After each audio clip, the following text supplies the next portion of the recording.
Hi, this is Scott. I really appreciate our sponsors because they make the show possible. Today's show is sponsored by Developer Express. Become a UI superhero with Dev Express controls and libraries. Deliver elegant .NET solutions that address customer needs today by leveraging your existing knowledge. You can build next-generation touch-enabled solutions for tomorrow.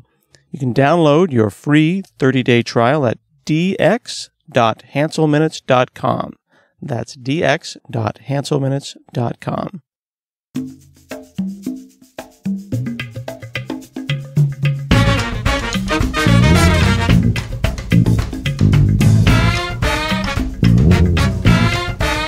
Hi, this is Scott Hanselman. This is another episode of Hansel Minutes. Today I'm talking with Sarah Kunst. She is the founder and CEO at Proday and a longtime investor and venture capitalist. How are you? I'm great. How are you? I'm very well.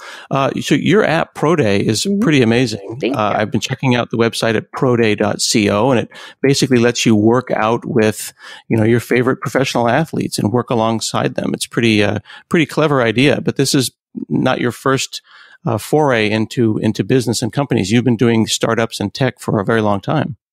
I have, yeah, pretty much my entire career. And one of the things that you said to me that I wanted to talk about today was how empathy matters in software development. But then I thought you were going to go in a certain direction. I thought you were going to talk about, the importance of empathy for empathy's sake. But you said, no, this is about shipping cool stuff and this is about making money. Mm-hmm. Oh, yeah, absolutely. I mean, I think it's important to be a good person because we live in a world that's very hard to live in if everyone's not a good person. But it's really, there's a business imperative too. And I think that sometimes that gets a little bit lost. And we feel like when we talk about things like empathy in design or in tech, it's sort of for the fuzzy reasons. And it is, but there's also a lot of cold, hard cash reasons too. So I'm excited to talk about that. Yeah. And when did you start developing this perspective? I think for me, I remember in either high school or college, I was in a class learning about automobile design. I'm from Michigan, and so the big three automakers are way heavy on all of our minds there. And they were talking about how I think in the 60s, women had started to drive a lot more, and so they wanted to do a better job of selling cars to women. Or at least if you have a car that a woman hates and there's another car that the woman hates less, the odds are that, the husband, even if he's the one making the purchase decision and it's in his name, is going to buy the car that the woman hates less. So they were working on this idea and, they got all the engineers, because all the engineers were men. They made them all come to work one day and they put them in skirts and heels and purses and gave them lipstick and all of this stuff, right? Perfume, like everything that women, at the time were probably going to be wearing as they were in a car. And they made them, do all of these tests dressed as women. And immediately the guys were like, oh my God, we need a place to put the purse. Like if you have all your stuff in this purse, you don't want it like in the back seat or flying around in the seat next to you. You step on the brakes and it goes flying. Like we need a place for the purse. Or they'd realize that if you were wearing like a tighter skirt and you're trying to get into the car, you really struggle because you can't sort of like hike one leg up and then sit and then the other. And so they just realized all of these things in like this 2-hour sort of test period that completely changed the way they thought about building cars, right? And it wasn't, or designing the interior of a car. And it wasn't that, that they were doing it because, these auto workers were secretly feminist, right? They were doing it because they needed to be able to more effectively sell cars to half the population. Interesting. They were presented a problem. The problem was, here, now you're wearing a skirt and you have a purse, make a very comfortable car. And that's the problem. Interesting. I don't understand why walking in someone else's shoes isn't so obvious, why we aren't starting our design from that root place. Yeah. And it's even little things, right? Like I'm African American, but a lot of my friends are not. And so I started making sure that I have sunscreen because I would feel really bad when I would be, friends would come over during the summer and, they'd be like, oh my God, like we're going to go for this hike or whatever. Do you have sunscreen? And I'm like, no, sorry. And then they get these crazy sunburns. And to be fair, I've only gotten one sunburn in my life, and it was on a medication that made my skin photosensitive. I had no idea what it felt like Because like, try to imagine if you just never had a sunburn and you get a sunburn as an adult and you didn't realize you got a sunburn. Like, I thought I was dying. I thought that I had some sort of chemical burn or something over my entire body. I didn't know what it could be. I thought I was going to die. And I was explaining it to friends and they were so worried about me. And finally, one of them looked at me and said, Sarah, you have a sunburn. But I had no idea. And ever since then, I'm like, okay, I'm going to keep sunscreen on hand because I had no idea that like this is what was happening to my friends. And so it is obvious, but I think often we need a catalyst, either a business imperative or a personal experience that makes us go, oh, wait, I need to purposely think about other people's perspectives to make sure that they are happy or comfortable or lucrative or whatever your goal is. One of the phrases that I'm not a big fan of in the news right now is this: as a father of daughters, and then the whole thing. Why is it that something big has to happen to cause someone to be a catalyst for change? Why are we not taught that empathy for others right off the bat? I think that we are taught empathy in a broad strokes sense, right? Like if anyone tells you, sorry, my mother just died, we have a knee-jerk empathy, right? So I think that we're taught that for big things or sort of really universal themes. I don't think that we are taught, I think that there's something that we do that is very well intended, but is not well executed, right? This idea of sort of, I don't see gender, I don't see race, I don't see whatever. Which is yes, like we understand, right? The same way that a baby doesn't really see gender or race, and that's good. You want a baby to love everyone. But I mean, babies also have to wear diapers because they can't control their bowel movements. Like as we grow up, we have to have more nuance around these things. And I think we have to say, hey, what is it like if another favorite example of mine is my dad is a foot taller than my mom.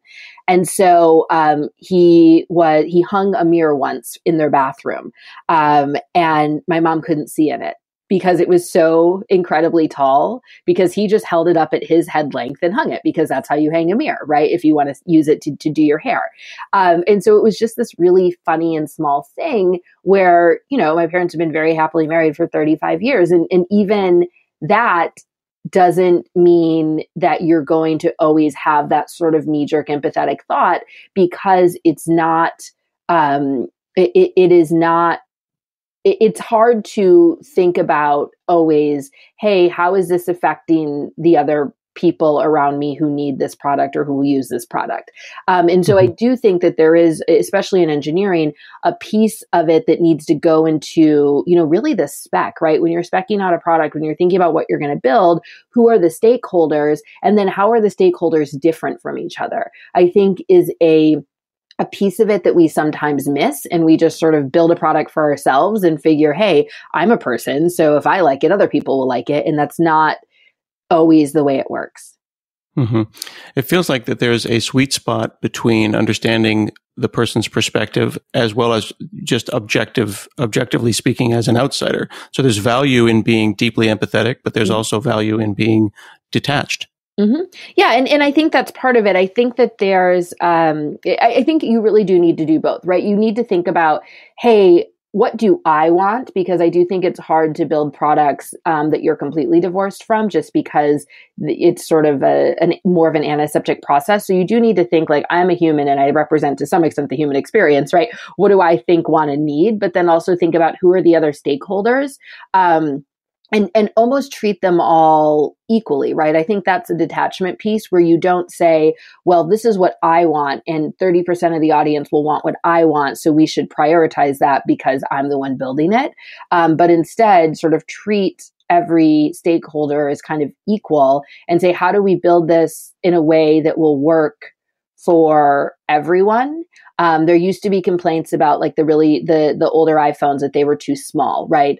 Guys would say that's so tiny. I feel like, I want a bigger phone. And then now you have these massive, massive, massive iPhones. And granted, Apple sort of, they decided not to go straight down the middle, right? They made the really, really big phones and then now they continue to make the smaller phones instead of just picking one. But if you give, a 5 foot tall woman one of the massive phones, she's like, I can't hold this. This is terrible. Like, it's like like basically an iPad. If you give a 7-foot tall NBA player one of the little phones, they're like, I can't hold this. This is a phone for ants, So it's important, I think, to think about those practical things and then decide, do we build two products? Is there a happy medium? Like, how do we meet these people's needs? But I do think a lot of it is even just having that moment of thinking about it. I think a lot of interesting solutions come from there. How far do you go, though? I think that people on the naysayers side would say that in some ways we're being, and they use the word politically correct, I would just say overly inclusive. Like you can't hit 100% because you could spend all of your time on that last 2%. I mean, nobody, so one, engineers love spending all their time on the last 2%, right? Let's be honest. Prying a product out of an engineer's hand to push it into development when there's one tiny thing that could be fixed if we only had 7 more weeks is every product manager's biggest job. So one, certainly I think that engineers out of anybody have a unique skill set and interest in this sort of perfection. I don't think it's politically correct. Again, it's about money. Right. And if you are an engineer and you run a company or you work at a company, you really want your company to make money so that you can keep getting a paycheck and eventually sell for billions of dollars. Right. So your stock price goes up and your equity is worth more. So the business case is we live in a, capitalist economy in America and lots of other places around the world, and money makes the world go round, fortunately or unfortunately. So if you're talking about doing something that cuts out half of, the population, there was a famous example again of Apple. They released their Apple Health Tracker, and they didn't just sort of say, oh yeah, here's Apple Health Tracker. They said, this is the most comprehensive health tracker in the history of the world, and this is the best health tracker ever. Guess what they did not do at all? They did not track women's menstruation. So 50% of the world, right? And I would say probably a solid, assuming that the average Apple iPhone user is north of 12 and south of, let's say 65, right?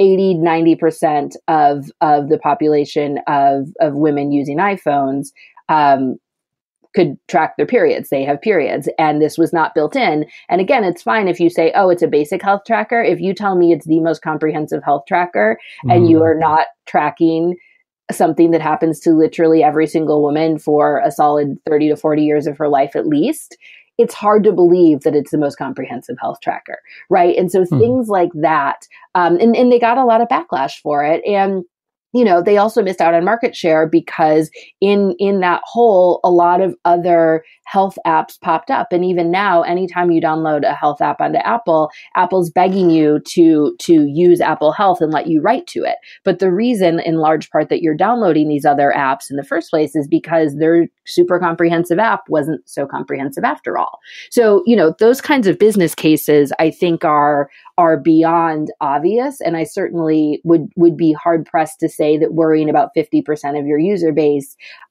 is political correctness or overly inclusive, right? That's sort of just boilerplate. So, I think yes, there's always things on the margins, but a lot of what we're talking about are basic block and tackle things that just haven't happened. I found an interesting article on your website on proday.co under fitness about the Nike Pro hijab. And again, it's something that kind of the average person that looks like me might think, well, that's kind of obscure.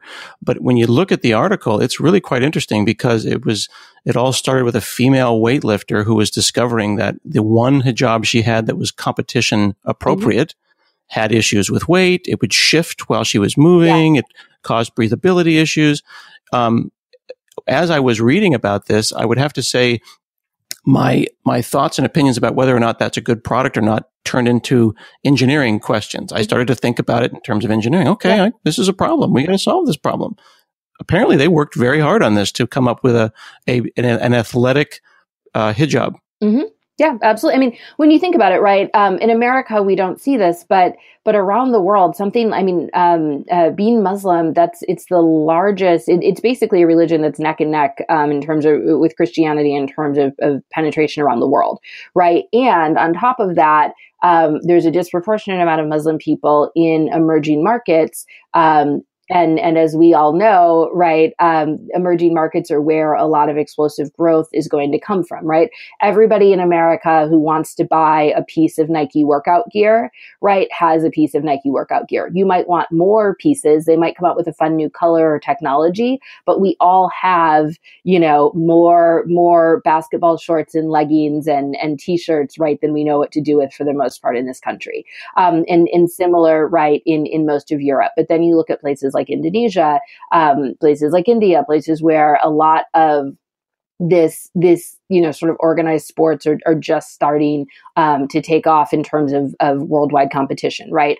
And there is a massive opportunity to sell products to those people, right? And so of course you're going to optimize for, hey, there's a massive emerging market that we're desperate to get a piece of. And not only do we want a piece of it in general, we also, a lot of times what will happen in an emerging market, we've certainly seen this in India over the years, is that they don't necessarily want American products, right, or European products. They want a brand that is sort of from where they're from and speaks to them more directly. And so then when you start to look at that, you go, oh, wait a minute, if we don't necessarily just get to go in, it's not like in China or Russia, where when American brands came to those countries, there was a massive pent up demand and excitement for them, right? Their American brands aren't always the most desirable always now. And so instead of somebody launching their own, Nike in these regions, right? Nike for Muslim people, Nike has to be in front of the business case and say, we really don't want to lose this customer, right? This customer doesn't own any Nike gear and they could buy a lot of Nike gear. So how do we get in front of them and build that relationship? And it is using their engineering resources. It is using, their marketing resources, but it's also just having that empathy in the engineering and design to build what makes sense for that customer. Mm-hmm.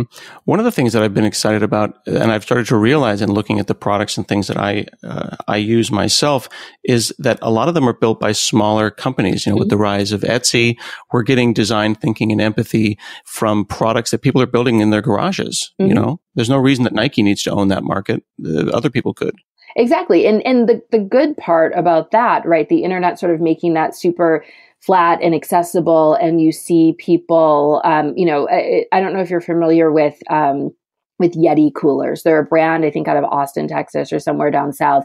And they've grown into this billion-dollar behemoth because they realized that there is a massive need for, well-designed and attractive, super, super, super durable coolers, and it wasn't being met. And that's something that, Amazon can have a billion different coolers that they're selling, but they're sort of optimizing for what's the cheapest, what's the whatever, and this was a brand that somebody built it to solve their own problems. And I think that's sort of the opposite of what I was saying, but also a continuation of it. When if everyone at some extent is engineering things to solve their own problems, or you're always biased towards solving your own problems first, then I don't believe really in trying to fight human nature on things. So if that's the way humans are, okay. So then if everyone looks the same, is from the same university, lives in the same town, then their problems are going to be much more similar. If we have a much broader range of backgrounds, experiences,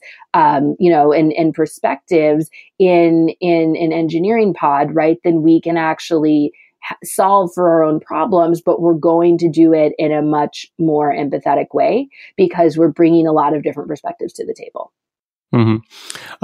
Just as a bit of an anecdote, I think I've talked to you before that I'm a type 1 diabetic and I wear an insulin pump. Even though I've been doing this for 25 years, and one could argue that I'm one of the most empathetic diabetics out there about diabetes stuff. I was talking with a lady at my kid's school who is also a diabetic, and she was complaining about how she had nowhere to put her insulin pump. And I didn't understand why it wasn't in her pocket. Her clothes have pockets. There's so many clothes for women that have no pockets. Yeah. She has a custom bra with an insulin pump pocket. There is actually an insulin pump bra market. Absolutely. And that's the type of thing, right? That you would just, as soon as you said that, I knew exactly what you were talking about because, See? being a woman, you constantly, I actually, I work out a lot. And so, it's so hard. Guys, it's really hard to find gym shorts that don't have pockets, right? But you almost never see girls in the gym in like basketball shorts, right? Leggings almost never have pockets because of the way they're designed. And it's such a pain. Like, I can't tell you how many times my phone has gone flying during the middle of a workout because it's not in a pocket.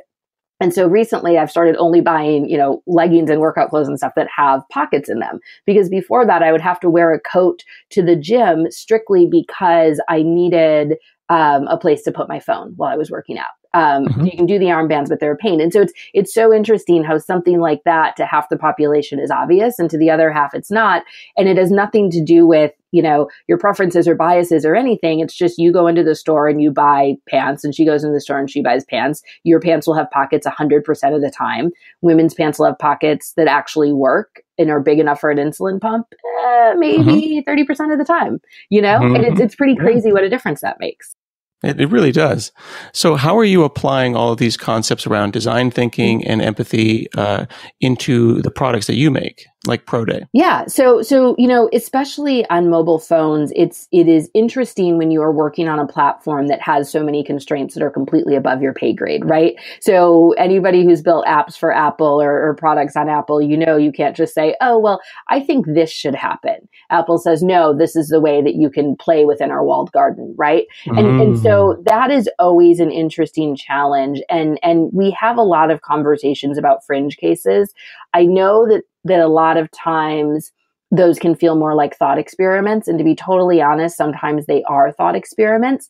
But what I've found is that by having those discussions, right, it makes, when you have those discussions, it means that it's at least on your radar, right? So we might say, oh, should we have a logging tool or should we have a way to read the website that is super easy to use if with disabilities? And then we say, honestly, we don't have disabilities. We don't know what that looks like. So then we might start with, Googling and finding like a Medium article or something about developer who, has low hearing or poor vision and what their top things to think about, right, when building an app for those populations. We might look into Apple's documentation itself and say, okay, what does Apple do, right? Are there solutions? Sometimes you want to build a solution, then you find out, oh no, Apple actually, has a disability mode that does X, Y, Z already. And so it's not always, and I think this is a big part of it, when you set out to engineer with empathy,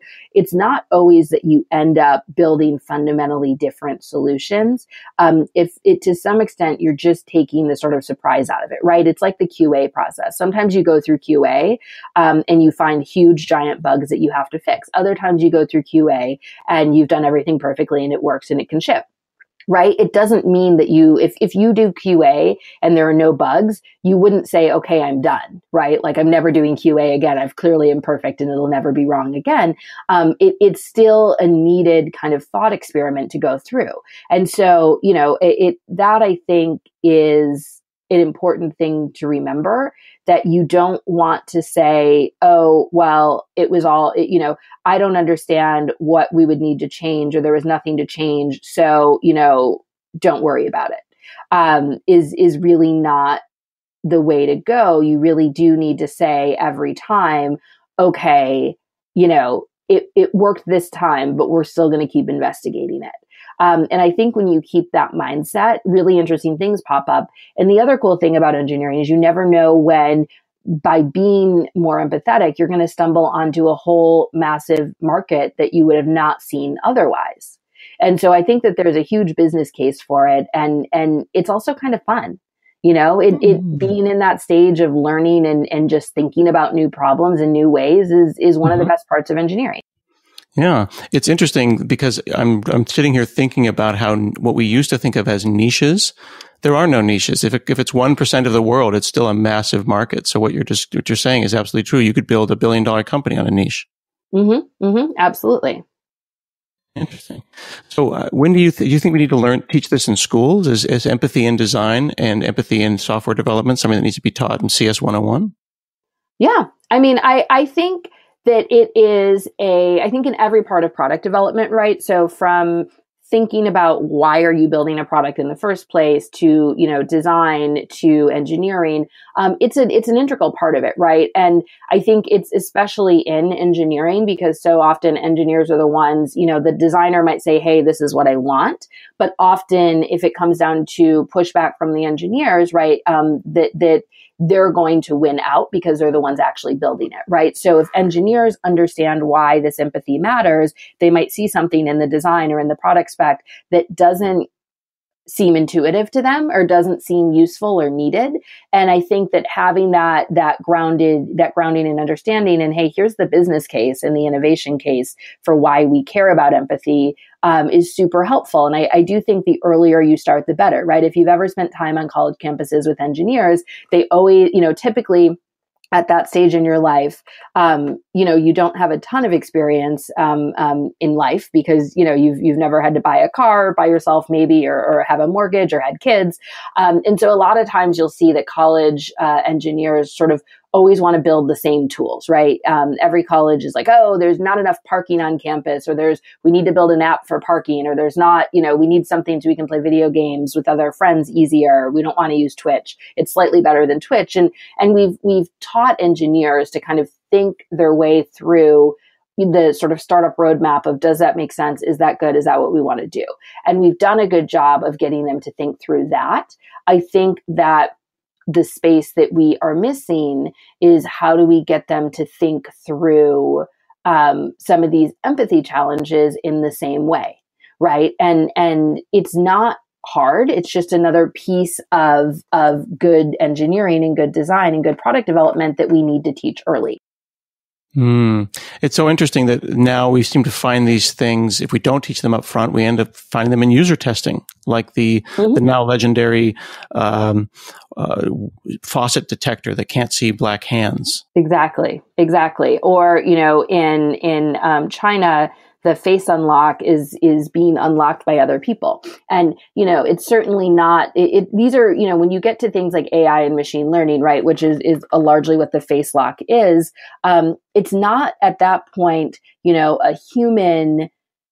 When we teach machines, right, machine learning means that we're teaching machines basically everything that they can learn from us, depending on how wide those parameters are. And so if you teach them how to tell Asian faces apart, they can tell Asian faces apart. If you don't, then they can't, right? And so as technology sort of gets exponentially better, the fallout or the risk of making the wrong decisions or not being, empathetic enough early on get bigger, right? One thing that I thought was really interesting about the soap dispensers that can't see black hands is there was a question, that I saw on Twitter, that said, what happens if self-driving cars have the same problem?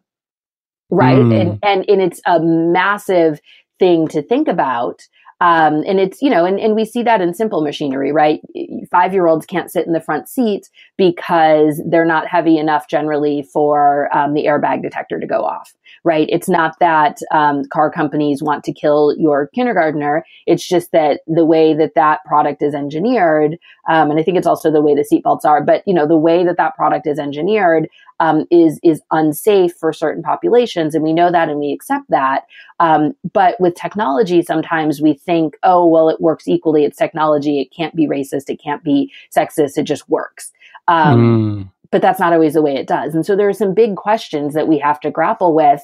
And quite frankly, not only would it be terrifying if self-driving cars couldn't see Black people and started running them over, it would also be a public relations and financial nightmare for these companies that they very well might not survive. So from an empathy perspective and from a business perspective, like these things have to be solved. Yeah. I think that point though, the root point that really hit me, what you just said was, you can't say, oh, it's just technology. It just works. As it was made by people. It was coded by people. It was designed by people for people. So the idea that people think that technology can't be, by its definition, excluding, that's just wrong. An interesting story that you might be interested in. My family came over from South Africa and they were shocked at how many ramps there were. They could not get there. They were just like, there's ramps everywhere. Yeah. And they were freaking out. And I was like, well, yeah, there was a law, 40 years ago called the Americans with Disabilities Act. We have to have ramps so people can get up. Mm-hmm. And then they started realizing that stairs are exclusive. Yeah. Excluding. And they thought that everyone needs to have that. We should have ramps for everybody. I thought that was so interesting. They came from a town that just didn't have ramps. Yeah. Isn't that crazy? It is. And then for me to go and think, crazy. It makes complete sense, right? Why would you have ramps everywhere? But we do sort of take it for granted. Yeah. It's interesting how, and you know that, and we didn't touch on that and we're running out of time, but that the reason that America has so many ramps, right, and elevators and everything else is because of actually legislation, because it wasn't apparent and obvious to anyone until a group of people got together and advocated for it, and it became a law. And mm-hmm. so I think most engineers and most people in technology, we like to solve our own problems before and not get to the point where government feels like they should step in and regulate. But then that becomes an issue of self-regulation, right? If you are, in a wheelchair, or if you just broke your leg, you shouldn't not be able to get into buildings for, any building ever. That's an insane way to live. And so it was changed. And hopefully with some of these technology questions, we can take ownership of these issues and make the world a more empathetic place ourselves, so that we don't end up, with government regulators coming in and saying, hey, you guys have to build ramps. This can't just be a stairway world. Exactly. Well, thank you so much for sharing your thoughts with us today, Sarah Kunst. Thank you. You can check out Sarah at proday.co and on Twitter. This has been another episode of Hansel Minutes, and we'll see you again next week.